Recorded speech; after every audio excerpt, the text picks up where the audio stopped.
Let's say all four of us are on this stage 1 year from today at the next Bitcoin conference. Give me a 2025 Bitcoin prediction. Where will we be 1 year from now?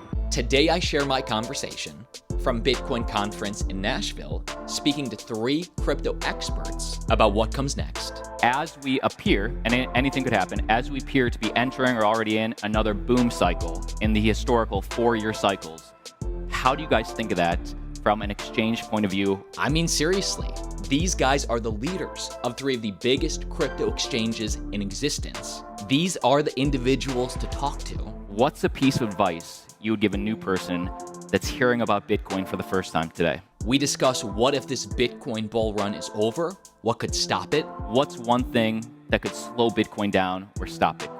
And watch today's whole conversation as I was shocked by some of these experts' 2025 Bitcoin predictions. So, I don't know, 1 year from now, 200K Bitcoin. Click the like button to support me, and let's start. Up next, we have Bitcoin Access for All with Johann Kerbrat of Robinhood, Marshall Beard of Gemini, Dave Ripley of Kraken, moderated by Austin Arnold of Altcoin Daily. Please give him a warm welcome.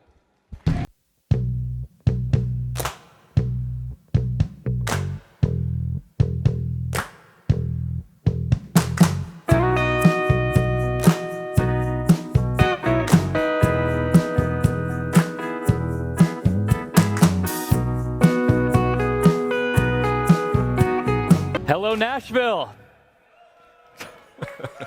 Very rarely do we get such experts in the field of some of the top crypto exchanges in the world to speak all at once and share some insights. So for the next 20 minutes, let's tune in.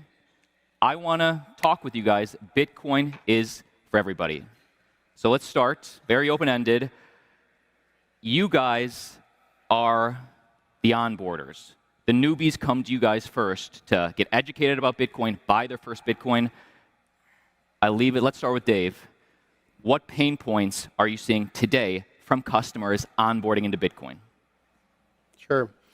Well, look, I think there's, frankly, a few different ways to answer this. There's kind of the, hey, there's friction and it's difficult and security and holding your own keys versus, using one of these custodial exchanges. But I think, really the bigger piece around onboarding is kind of the same as what it's always been, which is around messaging and what Bitcoin really means for what it's worth. And I think, if we just look over the past several years, it's the same story that we all know, and it's really getting that message out there. What have we seen? We've seen bank failures.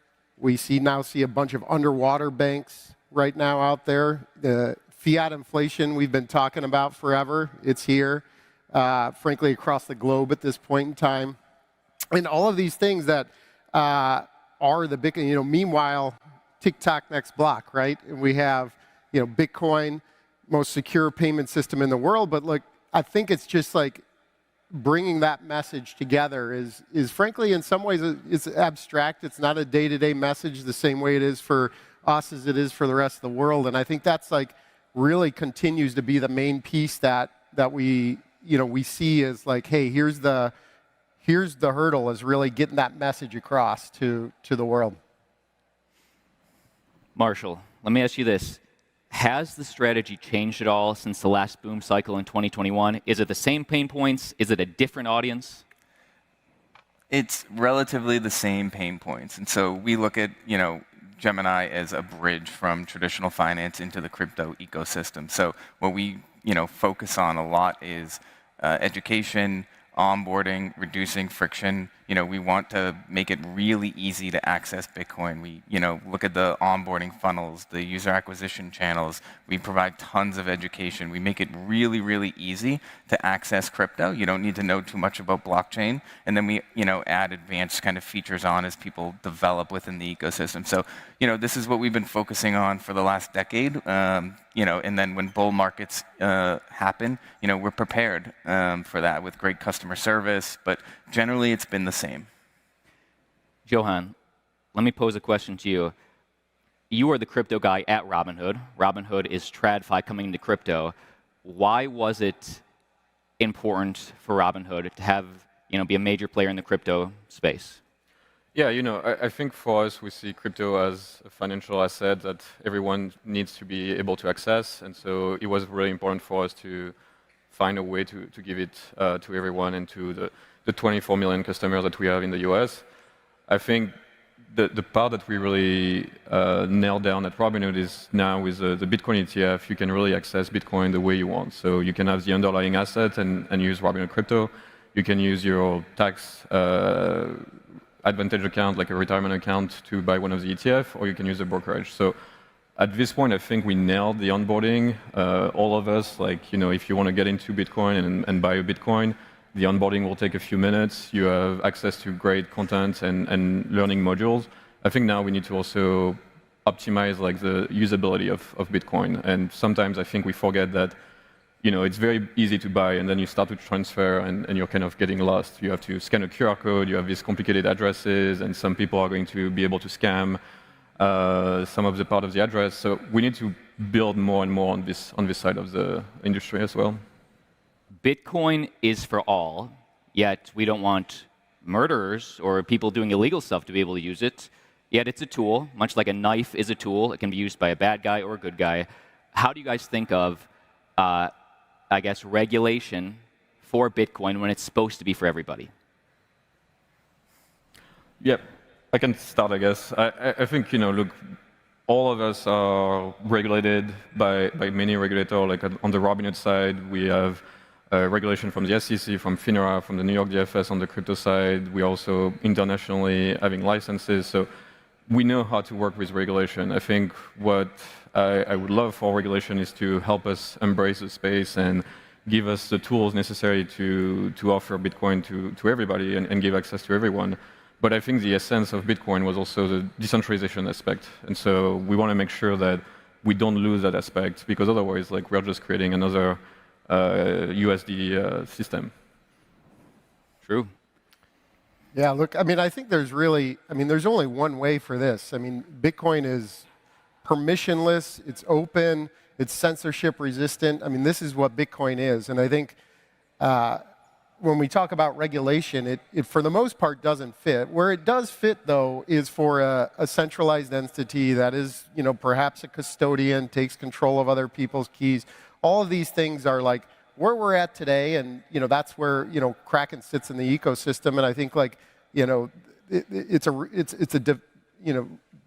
definitely true that we will continue to be regulated as centralized entities. But when we talk about the open network that is Bitcoin, it's this is the only way is permissionless. Marshall, let me pose this next question to you. Michael Saylor, a guy we all respect, speaking at this conference as well, is on record that robots and AI will only want to use Bitcoin. I think the mindset, it's the hardest money, that's what they want to use. Do you agree with that statement? First time hearing that statement. Look, I absolutely think there's intersection between digital assets, blockchain technology, and AI, whether that's Bitcoin versus other digital assets with smart contracts or certain other features yet to be proven. But I do think that there's huge overlap there, and we'll see that play out in the next few years. I want to pose it to the other two participants. AI and Bitcoin, do they intersect? In what way do they intersect in your mind? Well, the way they intersect is, of course, we're talking about, online payments, connected systems, AI, bots, whatever they might be doing. This, of course, is lends itself to digitally native payment system, which is Bitcoin. Probably the way where they may not connect right now is hey, to the extent that AI grows as this centralized technology that is centralized in a few players and massive server farms and so forth. That would be a centralized path, and Bitcoin is of course decentralized. The two don't mix. I think that's where we obviously it's very nascent, but talking about does decentralized AI make sense in that world? You have a perfect fit. You have digitally native, you have decentralized, and the two line up perfectly. Yeah, I think similarly, like there is a few things where they intersect. First, for AI, we'll need to have this giant farm that are going to train the models, but they will have like peak of demand and lowest of demand, and so that can be a very good intersection around mining, where when you have less demand for the core functionality, you will be able to mine and still use this servers and miners. The second part, I think, is really around like the training of the model. I think one part that scares me around AI is that at this point we only have a few players training models that are very centralized, based on data that is very specific to for example, the US, and not necessarily something that will be usable in the world. So I think having a way where we can open source AI, and we saw Meta this week like doing a lot of work on that side, and being able to open source the model and train them, you will need a way to have a decentralization of the model, and then you need to also have the currency to pay for this training. So I think Bitcoin can be a very good contender there. I don't know if it can be the only one, but I think it's a good one. Let me poll the audience. People in Nashville right now, we have a packed house.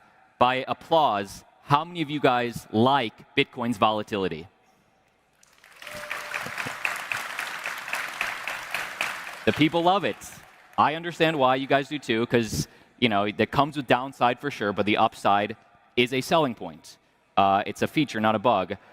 As we appear, and anything could happen, as we appear to be entering or already in another boom cycle in the historical 4-year cycles, how do you guys think of that from an exchange point of view, or just educating and giving access for Bitcoin for all?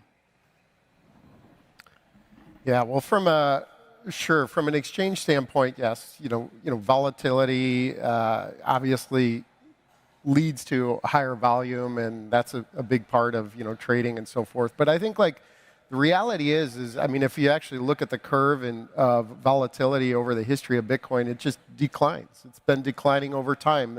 Every cycle, the highs are not as high, as a multiple as they were in the previous cycle. Same thing with the lows, and that. Also on a more micro level, big volatility comes down. This makes sense. We have more participants, more volume, more liquidity in the ecosystem, and volatility is just going to continue to come down over time. And so, yes, it's a long haul, and there'll continue to be volatile, and it'll continue to be a relatively volatile asset for some time. But I think over the long term, Bitcoin volatility just keeps coming down as you get more of that. I think probably the last stage where you really see Bitcoin volatility come down is when, this is a bit further off in the future, but where we see it being used as a unit of account.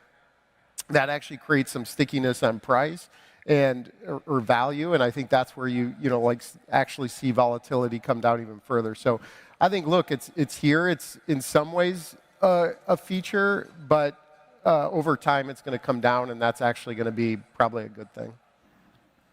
I want to pose this question to you guys. Bitcoin and crypto has very much become a political issue this year. There's no getting around it. Donald Trump is speaking on this stage tomorrow, and through that, many non-Bitcoin people will be introduced to Bitcoin throughout the next 4 months and beyond. What's a piece of advice you would give a new person that's hearing about Bitcoin for the first time today? Sure. I mean, I can start. Gemini, every year we release a State of Crypto report. We actually released a tidbit of that today, where we found that 1 in 5 Americans owns crypto. And of the 50 million people in the US, about 71% said that a candidate's stance on crypto could influence their vote. So it's really interesting to see, and it's really interesting to see that the Bitcoin conference has become a campaign stop. I think Bobby Kennedy is speaking here today, and President Trump tomorrow, and there was rumors that Kamala was gonna be here. So it's quite interesting to see that. With regards to new users, I mean, this is what I tell my friends, family, my neighbors when they find out I work in crypto or I'm just talking about it. Do it yourself, right? Get an account, wire money in, buy a little bit, keep reading, download, a MetaMask account, like buy a hardware wallet, like just embrace it, test things out, try things out, and you'll learn more and more over time. So, the best advice to people is just to, start using it, start learning about it, and that's how people kind of get into it more. Johann, same question. Yeah, I think in regards to politics, like I'm really focusing on making sure that as a company, Robinhood is successful no matter what the administration is. Like we are here for the long term, and so since our creation, we've been with different administration on each side. And at this point, what I really want to focus on is making sure that when people hear about it, they actually know what to do. And so we invested a lot on learning modules on Robinhood. We have Learn and Earn for Bitcoin, and for me, that would be the first thing I would recommend people is like learn about the product and learn to use it. You don't even have to spend money or buy any Bitcoin at first. And when you feel ready, you can get into it. And the most important part is that, Bitcoin is here to stay no matter the political party that is going to win in November. And globally in the world, we are seeing a lot more regulation around crypto, and we see a lot more government embracing it. And so, I think for me, that's really like where I'm focusing on. Dave, new question for you. We're bullish. We've drank the Kool-Aid. The more you learn about Bitcoin, they say the more you have. I think the audience is bullish as well. But as new people gain access to Bitcoin or learn about Bitcoin, sometimes it scares them that everybody's so bullish. So what's one thing that could slow Bitcoin down or stop Bitcoin? Yeah, I think at this point, we've come so incredibly far over the past decade plus in the space. We've talked about all the different hurdles over time of like easy use and security, and we went through things like the fork wars, all these different pieces, and a lot of what we talked about is like, hey, the final boss is global governments, and that it's frankly a really relevant year in 2024 that we're there, and more or less at then they fight you stage. Look, we've kind of been here for a long time. Like China banned Bitcoin early and often. El Salvador has accepted it today, and the U.S. felt like it was much closer to China for a long time, and frankly, just recently we're getting moving on that spectrum. Hopefully here in this country, so that's really a positive. But so that's I think like one big piece is just and really our antidote for that is just getting more adoption. The more people that are Bitcoin adopters, hodlers in the space, supportive of the ecosystem, understand the benefits, that's really what matters. I would also say, while that's like what we've often talked about, the biggest boss, it's like the one that's like most prominent out there, probably the one that is like almost more meaningful and that frankly us in the ecosystem have to keep our eyes on are kind of the failures and the challenges from within. Like, look, Bitcoin's not going to fail. Like, it's proven. It is the most secure store of value payment system in the world. But look, we're only a year and a half away from horrible failures like FTX and many others in the space. And I think the reality is we'll probably see, and it's a long history. People just got their Gox coins back just recently, right? That's another failure in the space from a long time ago. And I think these potential kind of like, I don't want to say if it's like, within the space are those things that they could potentially provide a black eye on the space that are almost like self-caused are really also problematic. That's like kind of where, Kraken was founded on this premise. Actually, coming out of the first Mt. Gox hack was where Jesse Powell, Kraken founder, came with the idea of like, hey, this is needed in the space. And one of the greatest crypto entrepreneurs and really decided that there needs to be this place of stability in the ecosystem. And so I think that's like something for all of us to look out for today, because there's going to be more failures. Let's just make sure they're small ones, not big ones. Johann? Yeah, I also think innovation is important. We saw yesterday there was the first zero-knowledge proof transaction confirmed on the chain. We see a lot more usage on the Lightning Network. I think this is what is going to keep making Bitcoin successful, because not only you can use it as a reserve of funds, and we all know how good it is for that, but also you can start building innovation on it. You can have an entire ecosystem building on top of it. and that's going to keep the entire chain like alive and successful. So I'm really excited about this part of the technology. I think sometimes we discuss it a lot at other conferences for other chains, but we don't discuss it enough in the Bitcoin world. And I think this is pretty amazing what we are seeing happening in the past few weeks. Final question, and we're going to start with Marshall, but I want to hear from everybody. Let's say all four of us are on this stage 1 year from today at the next Bitcoin conference. Give me a 2025 Bitcoin prediction. Where will we be 1 year from now? I think you see much larger global adoption, and I think that's two fronts. I think you start seeing more jurisdictions launching spot publicly traded Bitcoin ETFs. So there's Canada now, you're going to see Europe, obviously the US, Brazil, Australia, Hong Kong. You're going to see more Bitcoin ETFs, which I think will, broaden adoption as well. And I think you're going to see, look, if 1 in 5 Americans owns crypto today, there's still 4 out of 5 that can be educated and onboarded. So, I think Bitcoin as it exists today, the protocol is very similar, and I think just adoption just keeps rising. Johann? Yeah, I think, I agree on the ETF adoption. I think it's going to bring a lot of institutional flow. I think it's going to help stabilize the prices and help also bring more and more people into the space, because at first they will, buy a few ETF shares or something like that, and then they will be more curious and get into the actual Bitcoin. And that's what we see the most at Robinhood. It's people start by just holding, and then they transfer into the self-custody wallet, and then they start using it on a day-to-day basis. So I think we're going to keep seeing that. The elections are going to make it first and frontal. I think we're going to have a lot of discussion and topics around that, and hopefully people are going to be able to just realize the differences between Bitcoin and other chains and the real world, the USD, and with the current inflation in place, hopefully we can see more and more adoption. Dave, 1 year from today, where will Bitcoin be? Yeah. The longer term predictions are always easier, that. Well, just 1 year. So, I don't know, 1 year from now, 200K Bitcoin. I think we'll see. That's what we wanted to hear. I think we'll see. I'd like to think we'll see 5 more nations go the way that El Salvador went. Small, probably small.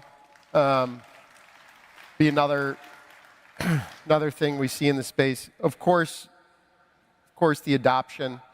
I think clearly we're in this big U.S. political cycle. Tides are turning here. I think we will, we'll go through this cycle. Bitcoin will become truly a household word by that time, and one that gets talked about through this cycle, and into next year we're going to see a really positive environment here in the United States. I want to thank these gentlemen for sharing their time. I will immediately be going to the whale area. I have a talk with my brother and Gary Cardone. If you're a whale, come hang out. But I will be back here for my brother on the stage with Scaramucci and other notable people. So I'll be bolting right away, but I look forward to talking to you guys. I'll be around the conference all day. Give it up for these experts in the space. Thank you. Thank you, guys. Thank you.